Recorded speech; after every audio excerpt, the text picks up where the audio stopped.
جی علی بھائی، اگلا سوال ہے کہ اسلام میں شہید کا کیا کنسپٹ ہے؟ ہمارے ہاں جو بھی سیاسی قائد مارا جائے یا کوئی روڈ ایکسیڈنٹ میں ہلاک ہو جائے یا فوج کی طرف سے لڑتا ہوا مر جائے، بلکہ فوجیوں کے خلاف لڑتے ہوئے قتل ہو جائیں، سب کے سب لوگ ہی کسی نہ کسی کے نزدیک شہید شمار ہوتے ہیں، اور وہی افراد کسی دوسرے طبقے کے ہاں ملک و دشمن، باغی، غدار وغیرہ وغیرہ بھی شمار کیے جاتے ہیں۔ ایسی صورتحال میں شہادت کا کیا کرائٹیریا ہے؟ دیکھیں یہ ایک مشکل سوال ہے۔ اب تو یہ شہید کی ٹرم ایون غیر مسلم بھی استعمال کرتے ہیں۔ آپ دیکھیں نا، ہندو بھی اپنے جو ان کے کاز کے لیے مارے جاتے ہیں اس کے لیے شہید کا لفظ بولتے ہیں۔ شہید ویسے اسپیسیفکلی ایک اسلامک ٹرمنالوجی ہے، اور شہید کا مطلب ہوتا ہے گواہی دینے والا، اور جو شخص اللہ کی راہ میں جان دے دے تو وہ پریکٹیکلی اس بات کی گواہی دیتا ہے کہ وہ اپنے اس دین کو حق سمجھتا ہے اس لیول پر کہ اس نے اپنی جان بھی اللہ کے لیے دے دی، تو پریکٹیکلی جان دے کر اس نے گواہی دی کہ یہ دین حق ہے، اس لیے شہید کی ٹرم یوز کی جاتی ہے۔ لیکن ہمارے ملک میں آپ پولیٹیکل اختلافات میں بھی دیکھیں کہ ذوالفقار علی بھٹو بھی شہید ہیں، اور ان کے بالکل 180 ڈگری ضیاء الحق بھی شہید ہیں۔ بعض کے نزدیک وہ شہید ہیں، بعض کے نزدیک وہ شہید ہیں۔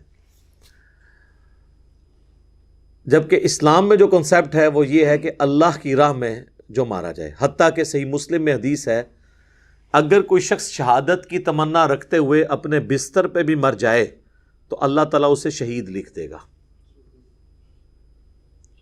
اور یہ بھی حدیث ہے صحیح مسلم میں کہ جس شخص کو اس حال میں موت آئی کہ اس کے دل میں شہادت کی تمنا نہیں تھی تو وہ منافقت کی شاخ پر مرا۔ تو یہ ہر ایک بندے کے دل میں تمنا ہونی چاہیے۔ اسی لیے بخاری اور مسلم دونوں میں حدیث ہے، اللہ کے محبوب صلی اللہ علیہ وآلہ وسلم نے فرمایا، میری خواہش ہے کہ میں اللہ کی راہ میں قتل کیا جاؤں، پھر زندہ کیا جاؤں، پھر قتل کیا جاؤں، پھر زندہ کیا جاؤں، پھر قتل کیا جاؤں، پھر زندہ کیا جاؤں، پھر قتل کیا جاؤں۔ صحیح مسلم میں ایک اور حدیث ہے کہ جنت میں پہنچنے کے بعد اس دنیا میں آنے کی خواہش کوئی نہیں کرے گا سوائے شہید کے، لیکن اللہ تعالیٰ اس کو بھی کہے گا کہ تمہاری یہ خواہش میں پوری نہیں کروں گا، کیونکہ جو جنت میں آ گیا وہ واپس نہیں جا سکتا۔ لیکن شہادت کا ٹیسٹ یہ ہے کہ جنت میں بھی پہنچا ہوا شہید یہ تمنا کرے گا کہ مجھے دنیا میں ایک موقع دیا جائے، میں دوبارہ اللہ کی راہ میں شہید ہوں۔ یعنی اس کو اللہ تعالیٰ جس طرح ریسیو کرتا ہوگا جس پروٹوکول کے ساتھ، تو وہ اس کو اس چیز کا ٹیسٹ فیل ہوگا جنت میں بھی جا کے۔ باقی ہمارے ملک کے اندر آپ کو پتہ ہے کہ پولیٹیکل جماعتیں بھی اپنے جو مرے ہوئے لوگ ہیں ان کو شہید کہتے ہیں، مذہبی جماعتیں بھی، مارنے والے بھی جو ہیں وہ ان کے مرتے ہیں تو وہ شہید ہوتے ہیں، جن کو مار رہے ہوتے ہیں ان کے مخالفین ان کو شہید کہہ رہے ہوتے ہیں۔ اس طرح ایک سلسلہ چلا ہوا ہے۔ اس میں ایک حدیث ہے جس کی بنیاد کے اوپر زیادہ ایک معاملے کو لے کے چلا جاتا ہے، وہ بخاری اور مسلم دونوں میں ہے کہ نبی علیہ السلام نے فرمایا کہ 5 قسم کے شہید ہیں میری امت کے۔ نمبر 1 جو طاعون کے مرض میں مر جائے، نمبر 2 پیٹ کے مرض کی وجہ سے کوئی مرے، پیٹ درد یا کسی تکلیف سے، اس میں جتنی بھی تکلیفیں آتی ہیں چاہے وہ پریگنینسی سے ریلیٹڈ ہو اور جتنی ہو، ہیضہ ہو۔ تیسرا جو دیوار کے نیچے دب کے مر جائے، جس طرح زلزلے میں لوگ مر جاتے ہیں۔ چوتھا جو پانی میں ڈوب کے مر جائے۔ اب یہ نہیں ہے کہ وہ اسمگلنگ کا سامان لے کے جا رہا تھا اور اس کی کشتی الٹ گئی تو اب وہ شہید ہے، نہیں، وہ تو غلط کام کے لیے جا رہا تھا۔ اور 5واں فرمایا جو اللہ کی راہ میں مارا جائے، چاہے میدان جنگ میں مارا جائے یا جنگ کے لیے نکلا تھا اور راستے میں اسے طبعی موت آ گئی بیماری کی وجہ سے یا ہارٹ فیلئر کی وجہ سے، کسی اور وجہ سے، تو وہ بھی شہید لکھا جائے گا۔ اب ہماری پولیٹیکل جماعتیں بھی، ریاستی ادارے بھی اپنے ساتھ جو لوگ اٹیچ ہیں ان کو شہید کہتے ہیں، تو ٹھیک ہے، سب کو حق ہے وہ شہید کہے، ہم یہ نہیں کہتے کہ آپ کسی سے اس کا حق چھین لیں۔ آپ جس کو شہید سمجھ بھی رہے ہیں نا، قیامت والے دن اللہ ہی نے فیصلہ کرنا ہے وہ شہید ہے یا نہیں ہے۔ دنیا میں اس پہ لڑنے کی ضرورت نہیں ہے۔ کوئی کہتا نہیں میرے نزدیک بھٹو شہید ہے، بالکل کہنے دیں، اس کا حق ہے۔ کوئی کہتا ہے ضیاء الحق شہید ہے، اس کو کہنے دیں، اس کا حق ہے۔ یہ آپ کے شہید کہنے سے ضیاء الحق نے جو اس قوم کو نقصان پہنچایا ہے وہ اس کی معافی تو کوئی نہیں ہونی، وہ اللہ اور اس کا معاملہ ہے، ٹھیک ہے نا جی۔ تو یہ شہید کہنے سے کوئی فرق نہیں پڑتا، اللہ نے اپنا فیصلہ خود کرنا ہے، اللہ اپنے فیصلوں میں آزاد ہے۔ حتیٰ کہ ایک حدیث ہے بخاری اور مسلم دونوں میں، غزوہ حنین کے موقع پر صحابہ کہتے ہیں کہ ایک شخص بہادری کے جوہر دکھا رہا تھا اور نبی علیہ السلام نے فرمایا یہ جہنمی ہے، حتیٰ کہ اس نے کئی کافر قتل کر دیے، اور صحابہ بار بار آ کے حضور سے پوچھ رہے ہیں یا رسول اللہ اس کو آپ جہنمی کہہ رہے ہیں، حالانکہ اس نے تو اتنے کافر مار دیے۔ تو آپ نے فرمایا یہ جہنمی ہے۔ ظاہر اللہ نے آپ کو غیبی خبر دی تھی۔ صحابہ کہتے ہیں قریب تھا کہ ہم وسوسے کا شکار ہو جاتے کہ اللہ کی نبی کی بات کہیں جھوٹی نہ نکل آئے، لیکن ہوا کیا؟ ایک صحابی کہتے ہیں میں اس کے پیچھے ہو گیا کہ دیکھوں کیا وجہ ہے کہ یہ جہنمی ہے۔ تو وہ کہتے ہیں کہ اسے اتنے زخم لگے کہ وہ اپنے زخموں کو برداشت نہ کر سکا، تو اس نے اپنی تلوار زمین پہ کھڑے ہو کر خودکشی کر لی اور وہ حرام موت مر گیا۔ وہ صحابی کہتے ہیں میں وہاں سے بھاگتا ہوا، میں نے کہا یا رسول صدق رسول اللہ، یا رسول اللہ آپ نے سچ کہا۔ تو نبی علیہ السلام نے فرمایا اللہ کی قسم میں گواہی دیتا ہوں کہ میں اللہ کا رسول ہوں، یعنی یہ غیبی خبر مجھے اللہ نے دی تھی۔ اور پھر فرمایا کہ اٹھ کے اعلان کر دو اے بلال کہ آخرت کا دار و مدار خاتمے کے اوپر ہے، کسی کا خاتمہ کیا ہو رہا ہے۔ اور تیسری بات نے آپ نے ارشاد فرمائی کہ اللہ تعالیٰ چاہے تو کسی فاسق شخص سے بھی دین کی خدمت لے سکتا ہے۔ تو میرا خیال ہے یہ جو لوگ کہتے ہیں نا ہمارے بزرگوں کی بہت خدمات ہیں، تو ان میں سے اکثر یہ تیسری کیٹیگری میں ہی فال کرتی ہے۔ ظاہر ہے وہ کہتے ہیں نہیں بزرگوں نے آپ تک کتابیں پہنچائی ہیں، ٹھیک ہے جی سر، وہ تو گوروں نے بھی پرنٹنگ پریس انہوں نے بنایا ہے، بزرگوں کی تو ہینڈ ریٹن رہ ہی جانی تھی، ٹھیک ہے نا جی۔ تو اصل تو پھر گوروں نے کام کیا کہ انہوں نے ہزاروں کی تعداد میں قرآن پرنٹ لاکھوں کی تعداد میں ہو گئے۔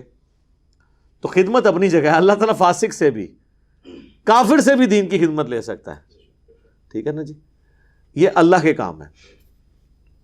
اور پھر وہ جو حدیث صحیح مسلم میں ہے کہ قیامت والے دن ایک شہید کو، ایک سخی کو اور ایک عالم کو بلایا جائے گا جو قرآن کا قاری ہوگا۔ اللہ تعالیٰ سب سے پہلے شہید کو پوچھے گا کہ میں نے تجھے اتنی نعمتیں دی تھی، اس کے عوض تو نے میرے لیے کیا کیا؟ تو وہ کہے گا اللہ میں نے تیرے لیے جان دے دی۔ اللہ تعالیٰ فرمائے گا تو نے جان اس لیے دی تاکہ لوگ تجھے بہادر کہیں کہ بڑا بہادر تھا، اس نے بڑی بے جگری سے لڑا ہے، ٹھیک ہے جی۔ تو لوگوں نے تیری بڑی تعریف کر لی، اب میرے ہاں تیرے لیے کوئی اجر نہیں ہے، اسے اوندھا منہ کر کے الٹا کر کے جہنم میں پھینک دیا جائے گا۔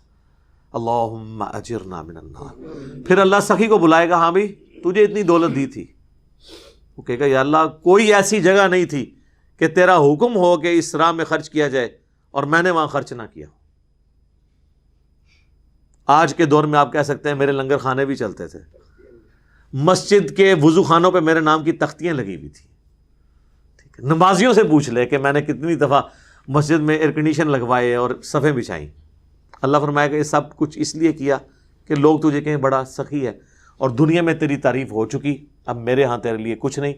اور حدیث کے الفاظ ہیں اسے گھسیٹ کے اوندھا منہ گھسیٹتے ہوئے جہنم میں پھینکا جائے گا۔ پھر تیسرا آئے گا عالم قاری، ٹھیک کہتے ہیں نا جی بڑے بڑے علماء کی خدمت۔ اللہ فرمائے گا ہاں بھی تو نے کیا کیا؟ کہا یا اللہ قرآن سیکھا تھا، سکھاتا رہا پوری زندگی۔ یہ کہتے ہیں نا جی پوری زندگی قال اللہ اور قال رسول، وہ بھی یہی کہے گا۔ اللہ فرمائے گا یہ اس لیے کیا کہ لوگ تجھے قاری کہیں، بڑا عالم کہیں۔ اور ہوتا ہے آپ دیکھیں ان کے اشتہارات میں اگر ان کے ساتھ پروٹوکول نہ لکھا ہو، یا نام چھوٹا رہ جائے، یا نمایاں جگہ سے تھوڑا دائیں یا بائیں ہو جائے، یہ جناب اتنے غصے میں آتے ہیں اشتہار پھاڑ دیتے ہیں، وہ کہتے ہیں نیا چھپوائیں، دعوت نامہ نیا چھپوائیں ورنہ میں نے آنا ہی نہیں ہے۔ تو اللہ تعالیٰ فرمائے گا دنیا میں تیری تعریف ہو گئی، اب میرے ہاں کوئی اجر نہیں، تو اجر لے چکا ہے، تو نے اسی کے لیے کیا تھا نا، اجر تجھے مل گیا۔ اسے بھی اوندھا منہ کر کے جہنم میں پھینک دیا جائے گا۔ تو یہاں پہ بھی پہلے نمبر پہ شہید کا ذکر ہے، لہٰذا یہ شہید کا معاملہ اتنا آسان نہیں ہے، اور یہ اس سے بھی زیادہ خطرناک بات بخاری مسلم دونوں میں حدیث ہے۔ نبی علیہ السلام کا ایک غلام تھا مدعم، جو آپ کا سواری کا کجاوا کسا کرتا تھا۔ غزوہ خیبر کے موقع پر ایک نامعلوم تیر اسے لگا اور وہ شہید ہو گیا۔ صحابہ نے کہا کہ یہ سیدھا جنتی ہے. ظاہر ہے حضور کا خدمت گزار ہو، اس سے بڑی کیا سعادت ہو سکتی ہے. نبی علیہ السلام فرمایا تم اسے جنت کی بشارت دے رہے ہو، اور مجھے اللہ نے دکھایا ہے کہ ایک چادر اس نے جو مال غنیمت سے چوری کی تھی وہ آگ کی اس پہ ڈال دی گئی ہے. جب صحابہ نے یہ بات سنی تو کسی نے اگر ایک چھوٹی سی رسی بھی اٹھائی تھی نا، یہ سمجھ کے کہ مال غنیمت میں اس کی کیا اہمیت ہے، وہ اپنے گھر گیا اور وہ رسی بھی لا کے مال غنیمت میں واپس جمع کروائی. حضور کی اجازت کے بغیر یہ میں اٹھا کے لے گیا تھا. تو سر وہ تو صحابی بھی تھا، حضور کا خدمت گزار بھی تھا، شہید بھی ہو گیا. صحابہ نے بھی اسے شہید کہہ دیا. آپ تو کہہ رہے ہیں نا کہ میرا اور آپ کا شہید کہنا، یا کسی قوم کا یا کسی ادارے کا یا کسی جماعت کا شہید کہنا، جس کو صحابہ شہید کہہ رہے ہوں.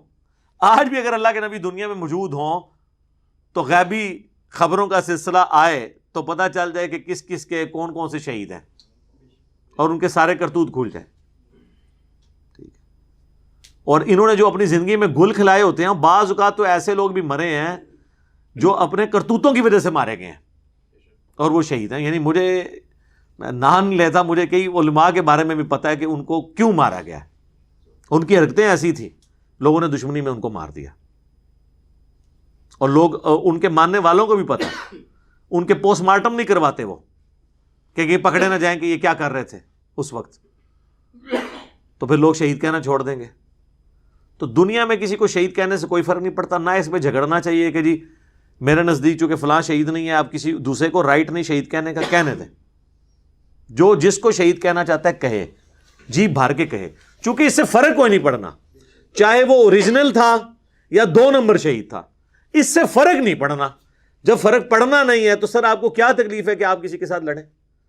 آپ کی کراچی کی ایک دہشت گرد تنظیم کئی سالوں تک کتنے مسلمانوں کو قتل کرتی رہی ہے، وہ شہید نہیں تھے.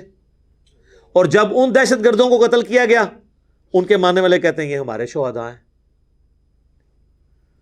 تو یہ ایک عجیب و غریب معاملات ہیں جو چل رہے ہیں. شہید کی ڈیفینیشن اللہ کے ہاں کون شہید ہے یہ اللہ کو پتہ ہے.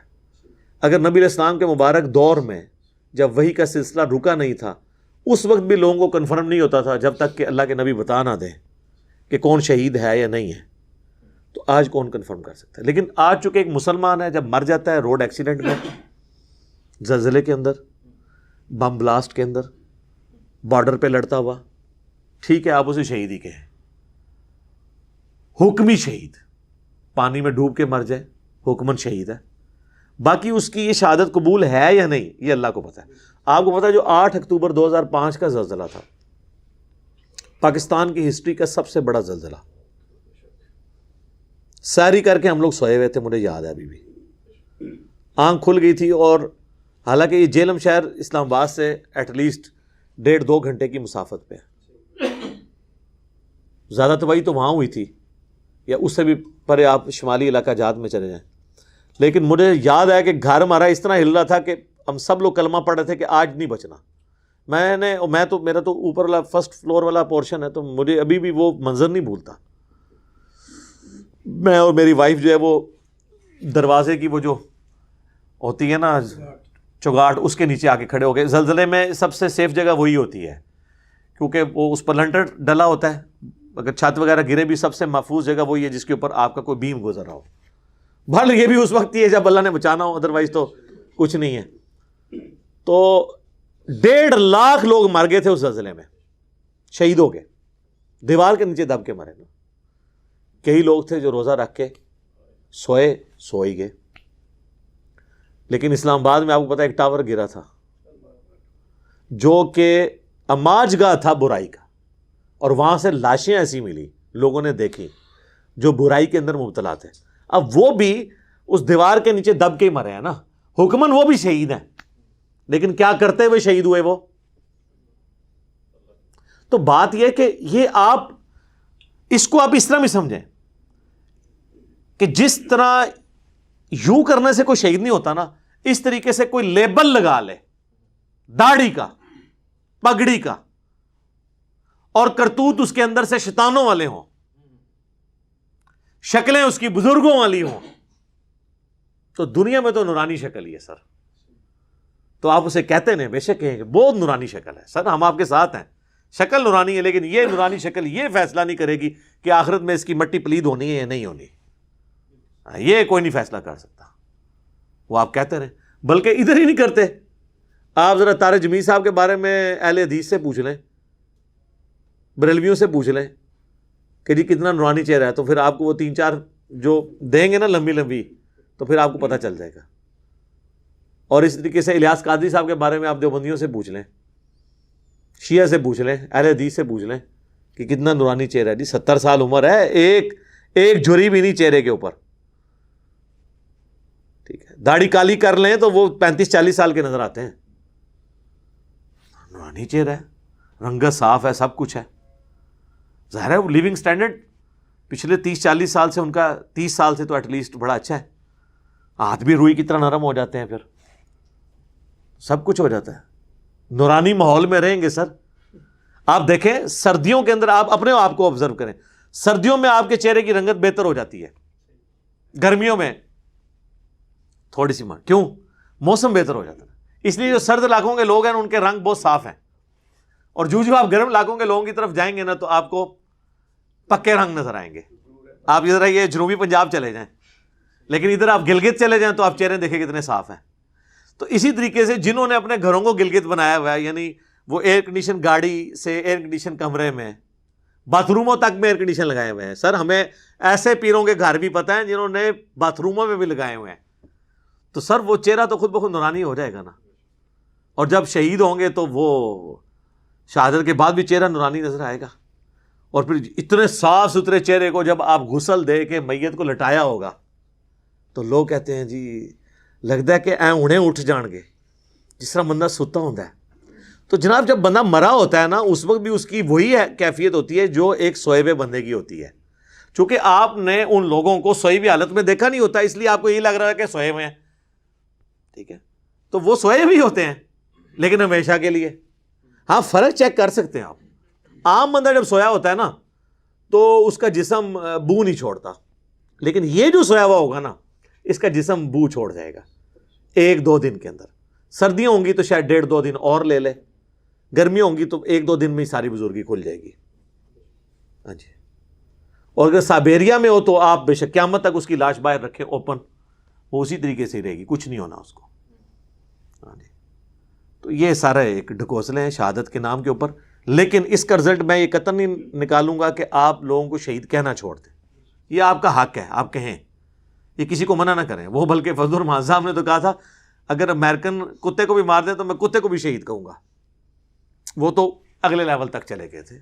کتے کو آپ شہید نہ کہیں، انسان جو مرتا ہے کلمہ گو ہے، اہل قبلہ ہے، مسلمان ہے، اس کے لیے شہید کا لفظ بولیں۔